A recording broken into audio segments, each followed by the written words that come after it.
I'm looking at you with from let's see, probably 65th Street, Central Park, and looking back towards what, Fifth Avenue there?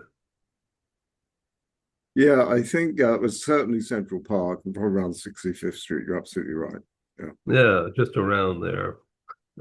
But I'm doing that from memory, not from any other knowledge point. Well, you're pretty good, actually. I mean, you know your way around New York very well. So.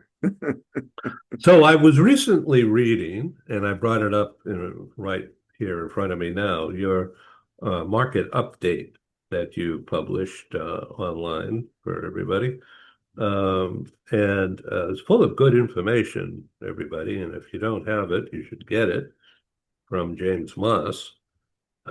James, what's the email they should use to reach out and subscribe to your newsletter, online newsletter? Yeah, it's very simple. It's James.Moss at Curzon Central. That's all one word. Curzon. Was it Z over here? Anyway, Yeah, Curzon Central .com. I think it's really creative with the red to be an O. What does that red design represent to you? Well, the idea is that you're nailing a location. So it's something that you would see on Google Maps, for example. You put in, I want to Okay. go from, the harbor in San Diego to, I don't know, Pier 64 or whatever it is in San Francisco. Little red things pop up, right? And that's sort of, that's sort of what we do, be it with relocation or be it with working on specific properties. So it's just it sort of fits in with our tech mix as well. It's sort of thing you come across. So yeah, we thought, well, we'll use that. That works quite well. Okay. So, if you don't mind, I just want to quote from your market update. In 2026, the biggest challenges in corporate relocation are less about the physical move and more about cost control, about the employee experience, and dealing with the complexities. HR or global mobility teams and employees often feel different sides of the same pressure. Now, James, you're an expert at all this from dealing for many years as a high-end property guy in London, in the city, particularly, and now as a U.S. citizen living in Midtown Manhattan, in the epicenter of American economic power. Well, that's certainly right. All that entire statement's entirely correct. Um, I mean, I focus on really relocation from a property background. But I have to say, I was chatting to a client the other day, a company we're working with, and it was really interesting. They were saying, well, from an industry point of view, you're a relocation company, where we're talking about helping people moving around rather than private clients at that point. Said, but from a technology point of view, you're clearly a technology company. And my view is that we are what we do first and foremost. So if we're moving people, be it corporate clients, corporate assignees, or it's private clients who we're helping find houses or rent or manage or whatever, we're doing that wearing our relocation or our property hat. However, from a technology point of view, because of the reach, and this is really on the relocation side more so than the private client side, the part of the technology that we use, and we'll come on to this shortly, the fact that we're mobile first, the fact that we're AI, the fact that we are real-time expense management and things like that, puts us very firmly at the epicenter of technology development in the world of global mobility. So it's fun, it's great. But that's sort of how we work. Being here in Manhattan is absolutely fantastic. I mean, being in London is also simply fantastic for international as well. But for US domestic, US inbound, Manhattan is a terrific base for that. And also we move US clients around the United States. And again, New York is a really good center for that. We're not working, out in Dakota or Minnesota or somewhere like that. I mean, we're very accessible is the point. So yeah, that's how we operate. Yeah. Okay, so let's talk about um, the nature of relocation has changed, and uh, because of the youth movement, of course, young people in the workplace. Of course, there's 4 or 5 generations working in most workplaces to some extent, but the high growth is in young people, uh, certainly under 40, and very focused under 30. In other words, Gen Z people, super tech and fast paced. Yeah, And so it's not old school anymore. it's not. It's really changed. It has so changed, and the change is only accelerating.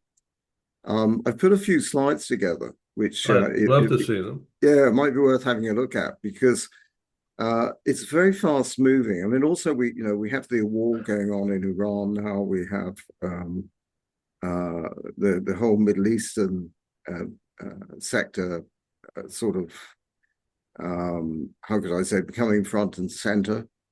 I mean, it's a war zone that's impacting companies. And that's on top of already the generational changes in the way that people work and communicate.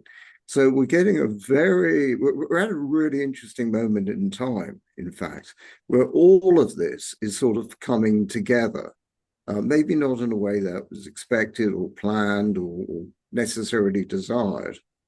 Um, but I put a few slides together, which I thought might be worth having a look at, which sort of covers and tries to pull together some of these points that we're looking at now that Okay, we've let's get discussed. there and uh, have lots of conversation.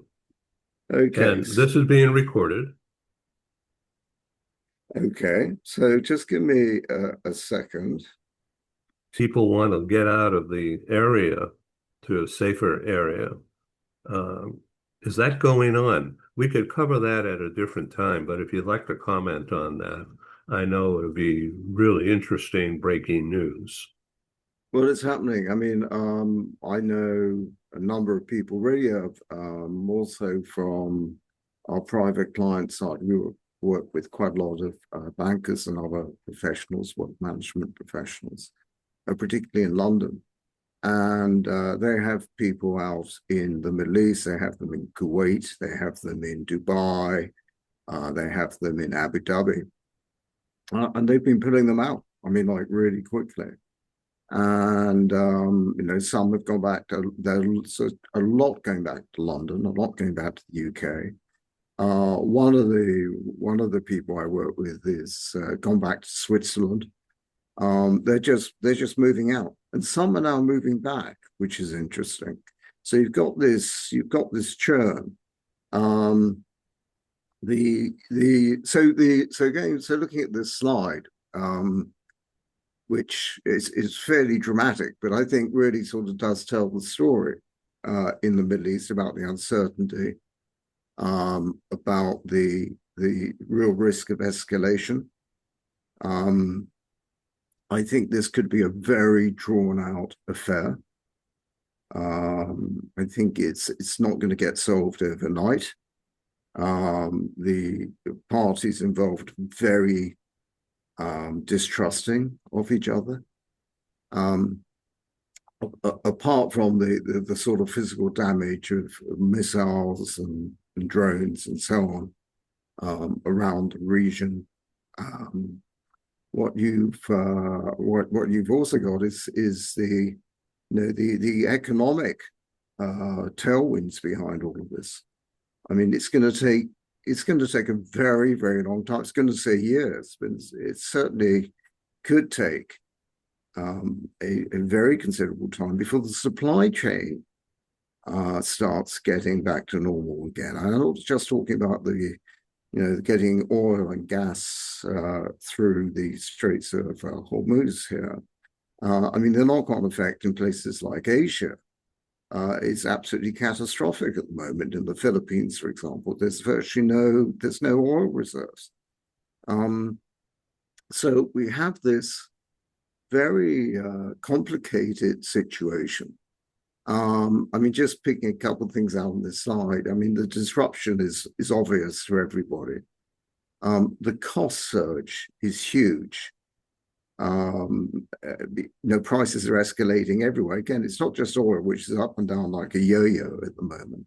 It's actually all the knock-on stuff that goes with that, with fertilizers, agriculture, that type of thing, which people don't really think about.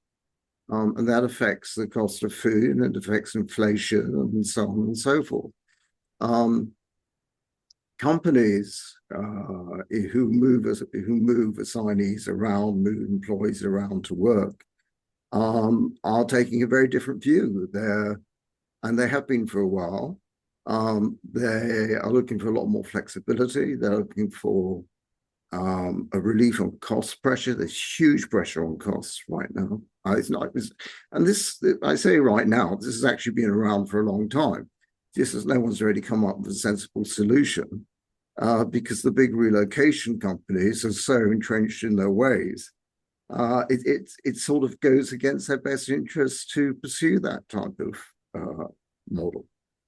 We don't have that baggage. We can get on, we can do it. That's why we're onboarding clients very regularly at the moment, and having some amazing conversations with companies. I mean, big companies and the small companies, but a lot of support companies as well, who help on the back end and help companies move around and help with tax and help with visas and so on and so forth. So what they like about what Curzon is doing is your tech, that mobile app that you have. You want to zero in on, just give people Yeah, a quick yeah. look. Well, the mobile app is a tool, and then it's an excellent tool. It's an absolutely excellent tool for people being able to move on the go with a relocation package in their pocket. Okay. They also use email and so on. It's not mandatory that you have to use the app. But what we're finding is that people just love using it. It's so simple. It's so easy. It's also very sophisticated. In that the communication is very simple, but the way that we record and manage information and work the assignees I'd say online. I mean, on basically on voice and video communication, which sounds very simple. I mean, it's just like sort of what we're doing now, but it just saves them a ton of money, and it gives them the best support. And those who really want more support and aren't worried too much about the financial side, I mean, we save 60 to 80% on conventional relocation programs just by using our technology. But those people who aren't too concerned about the cost side, and I got to say, I don't meet many of those. Most people I meet actually are concerned about the cost side. But even you're not concerned about the cost side, you just want to get the job done really well and really efficiently, and with one point of contact to take care of the whole thing. We do all of that. But we Yeah. also do it much more affordably. So it's a sort of win-win situation. So talking about that, watching expenses, describe one of the key things is, as I understand it, is the expense tracker. Curzon Yeah, Relo expense tracker is a hot item here, and I think you should focus on that for a minute. yeah, I'm very happy to expand on that a bit. So the expense tracker is actually part of the app. It's built into the app. And it works in two ways. Basically, people moving can track their costs in real time, and they can track their costs as they go, or they can set a budget and track their costs against the budget. And there are many different sections that covers. It could cover things like air travel. It could cover things like hotels, initial property rents and deposits when they're securing a place, visa costs. I mean, all sorts of things, shipping costs, pets, whatever you really want to put in there. The lovely thing about that is that it's real time. It's all happening in real time. And you can export all the data. So you can export to third-party platforms, CRM platforms, accountancy platforms, that type of thing. The other thing that we've done is through our client portal now. Clients can actually go onto different regions. So you could have clients based out in Singapore, but also with opposite numbers in maybe London or Berlin or Dubai, and everyone can get access to the data real time. So often you have regional hubs with running their own regional budgets and so on, and with their own local regional issues and assignees. And the needs of an assignee in, say, Sydney might be different from the needs of an assignee in Rio de Janeiro. So we can cater very specifically for these individuals, for their individual needs, their individual costs, their individual expenses, tracking those types of things. And we can do that at a regional level to fit into regional budgets and regional hubs and regional management. So it's very flexible. It's incredibly handy. And it's going down really well. I mean, people, users, HR managers, global mobility people, really are so surprised by it.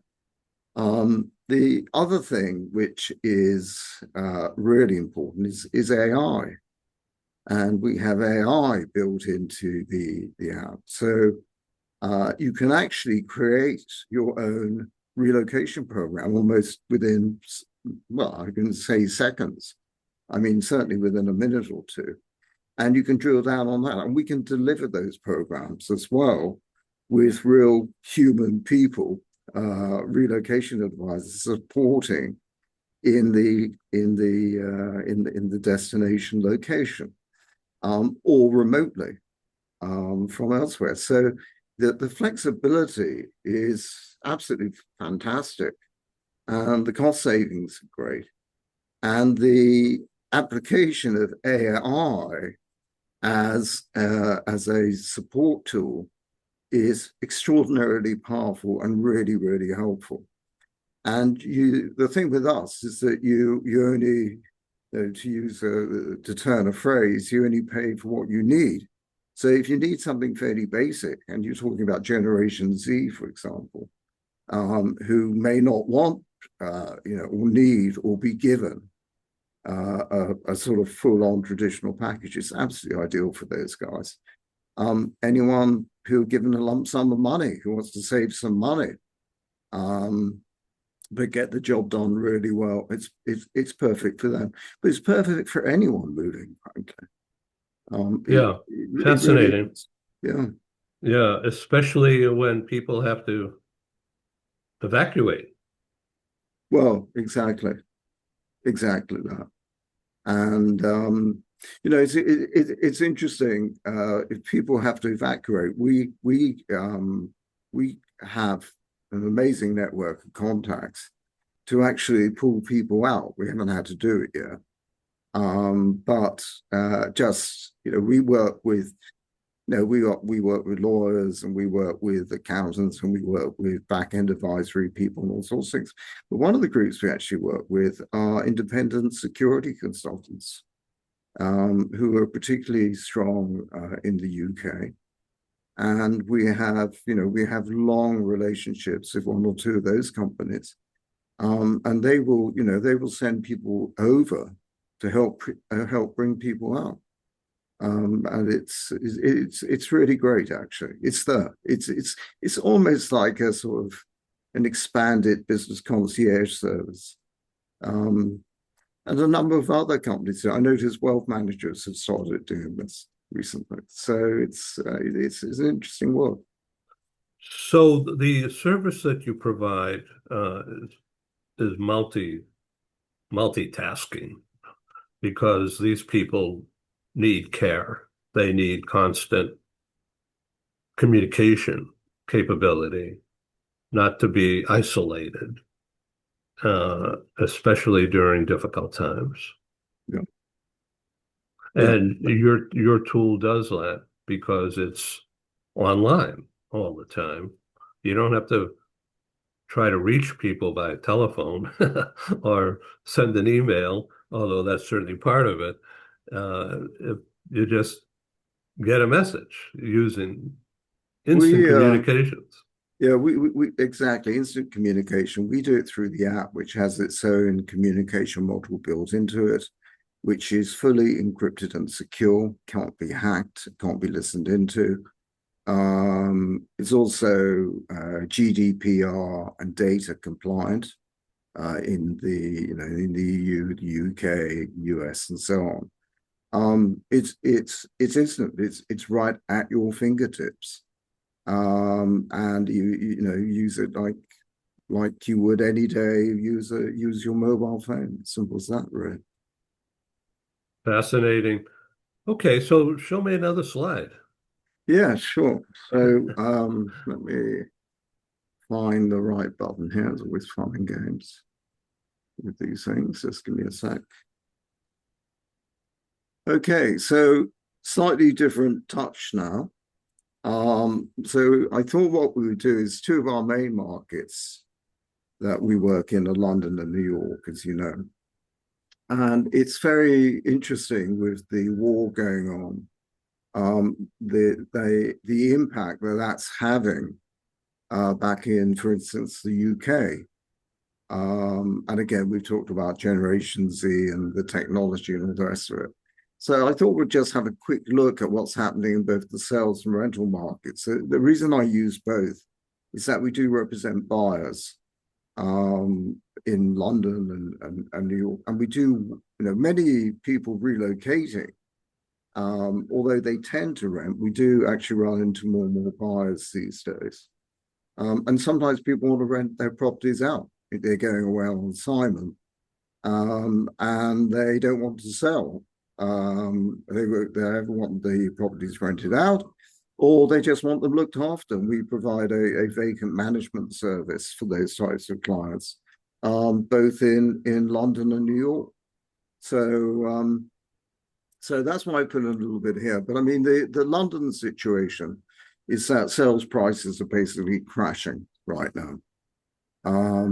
That's really to do, particularly at the top end, which is really what we're focused on here. And that's really to do with new changes in the UK tax system. I'm getting quite a lot of noise outside my window here in New York. So anyway, hopefully you can still hear me. But there are major changes going on in the UK tax system in terms of inheritance tax and wealth tax. And that means that a lot of people, a lot of international people, including Brits who are not domiciled in the UK, so they technically live elsewhere, are now caught in this new UK global tax net, just as you have in the United States, we have here. And it's causing an exodus. People are leaving, they're selling. Prices are dropping. I mean, values are 20% or more lower in central London than they've been, over the last year or so. It actually presents a terrific buying opportunity because values always end up going up in London. However, in terms of what we're actually seeing in the market, is we are seeing some fantastic deals. and some fantastic opportunities, buying opportunities. Not great for sellers, but if you're, one of the larger sectors are actually American buyers in London. We've acted over the years for many Americans. Because we understand both systems so well. We can translate it. We know London incredibly well. We know New York incredibly well. And many other places in the States we actually know them well. So we are, we're always on the lookout for those types of opportunities.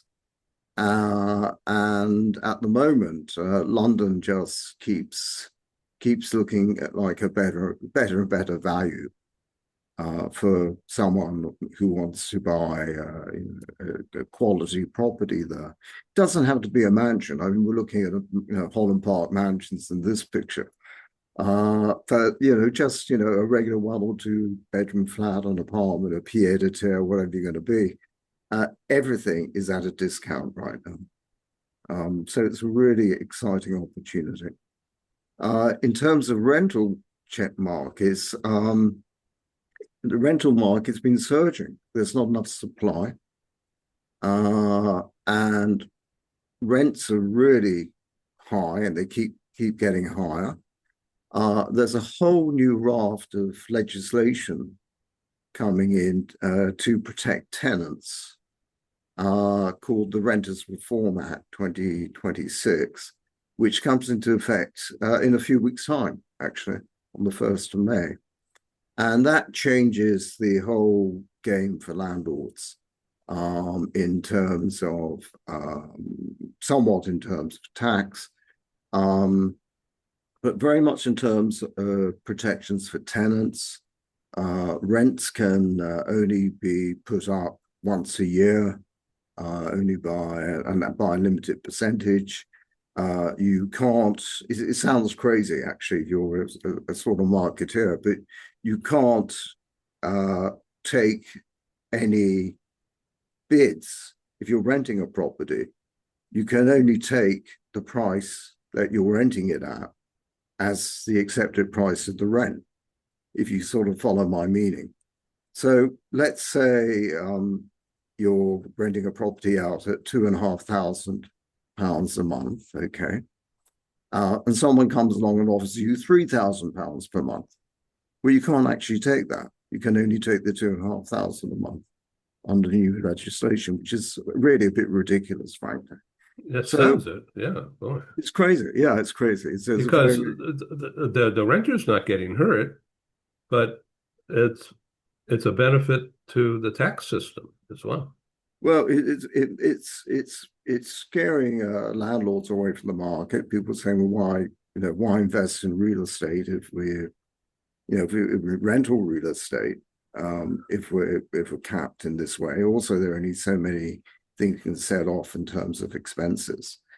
So what's going to happen here is that there's going to be less landlords in the market, less property in the market. Rents will also be quoted much higher than they should be. I mean, it's going to have an adverse effect. So your apartment at 2,500 that you want to market at 2,500, that you think it's worth 2,500, maybe it's worth 2,000. You're putting on 2,500. You might say, well, I'll put on at 3,500, and then we'll see what bids come in. So you're sort of, no one quite knows how this is going to play out yet. But what I can tell you for sure is that there's going to be less and less property available, and the rents are going to go higher, not going to go lower. And that's the situation in London at the moment. And the other thing, just to tag on to that, is you've got this huge amount you've got this huge exodus of Brits from the Middle East, because there's loads of Brits working in Dubai and Saudi and places like that, who've come home. They don't want to come home, by the way. They'd rather be in the working in these tax-free, zero income tax countries in the Emirates. But they don't have a lot of choice. And of course, if they come home and they get stuck in the UK, after 6 months, all of a sudden they find themselves they're becoming a UK resident again. So that's not very attractive because you're in the UK tax system again, which they've worked very hard not to be in. So it's a very messy situation, and it affects people in many different ways. Um, and if you're looking, and companies are moving people around, and maybe what they're doing is, I've seen this happen a couple of times lately.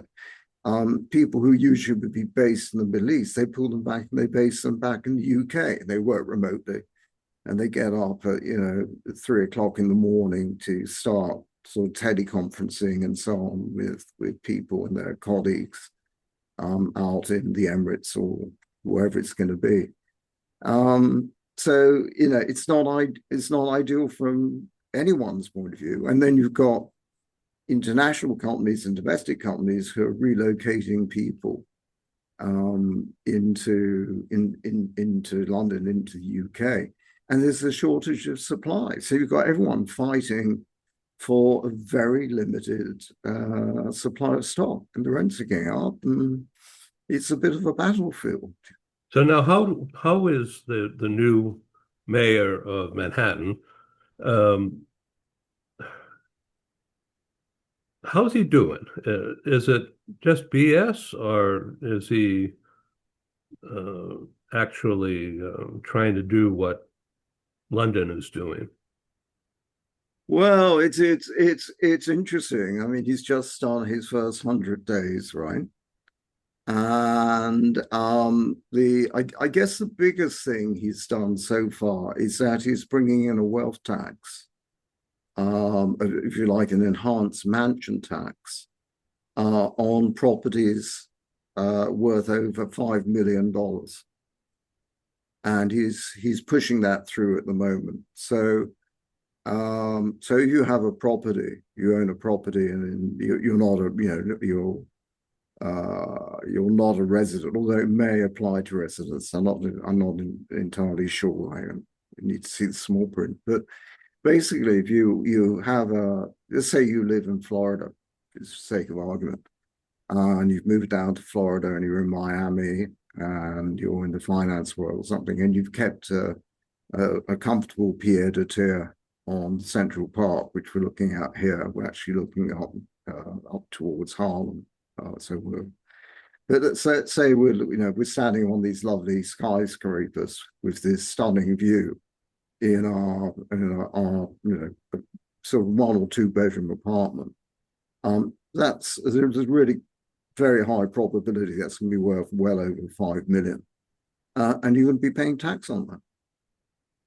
So that is, I think, the most noticeable thing with Mandami at the moment, and that is being supported by the governor of New York, Herschel, say in Albany. So that's the sort of first obvious big thing that we're seeing happen. And he has a mandate from the people and a policy of bringing affordable housing into New York. He's a social democrat. He's a socialist democrat. So we'll see where it goes. But certainly, New York, Manhattan is full of very wealthy people. I mean, it's full of people of all types, but there are a lot of very wealthy people here who are probably not going to be too keen on what he's doing. Oof. Take a deep breath, huh? Yeah. Right. Okay, so your expertise is needed more than ever. Well, yeah, I think so. I mean, the sales market is actually fairly solid in New York at the moment. I mean, the only thing I would say again is we have the impact of the war with Iran, or the ceasefire with Iran at the moment.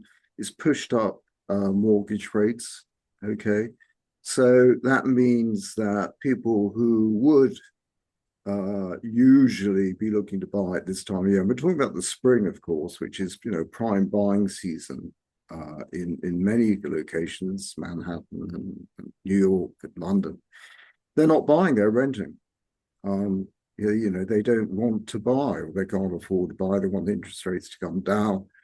They want inflation to come down. You know, the price of oil isn't helping any of this, for example. And we touched upon some of this earlier on in this call. But what's happening is you also have, and you have had for some time, tight tax restrictions or tighter tax restrictions on landlords in New York. Many have pulled out of the market. What we're seeing is rents going up. Okay, so it's very similar to London, different reasons, but the same type of picture emerging, where you've got a very low supply and you've got very expensive rents. There's a lack of so-called affordable housing here. What we're finding is rents are going up and everything's very, very competitive. So from a sort of moving people around point of view, be it US domestic companies bringing people into New York, international companies bringing people into New York, you know, you've got to be very realistic about your budgets. You've got to be very realistic about what's happening in the market. You've got to be prepared to move really quickly and really fast, which is true in London as well. But in New York, because there's so many hoops to go through, and again, the UK is getting a bit like this as well, but New York is well ahead at the moment, in particularly in co-ops and condo buildings, than New York in terms of sort of due diligence. Money's going down the way the brokerage system works over here, which is pretty aggressive. So if you're coming into New York, you've got to be prepared for all of this stuff. And yeah, absolutely, that's what we do. We guide people through them, we get them the results, and we make sure that they come out on top. And yeah, that's a very big part of what we're all about. Thank you, James Moss, for the past 40 minutes or so. I really enjoyed this. This is so much information. It's like, what an education. Thank you. Come back again. Well, thank you very much, Ed. I'll stop the slideshow there. I think people got the general idea. Yeah, Um, great. but yeah, I think it's just great catching up with you again and updating the market. And I think we'll keep doing this periodically, fairly regularly, probably monthly moving forward. But things are fast changing. But it's going to be it's complicated, and it's going to be a really busy time for companies who are moving people around. But I think we're also going to see a slowdown.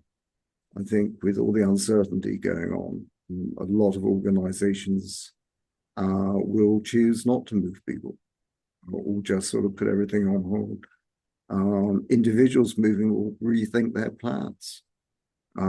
So yeah, it's watch this space for the next update. All right, take care of yourself. Curzon Central.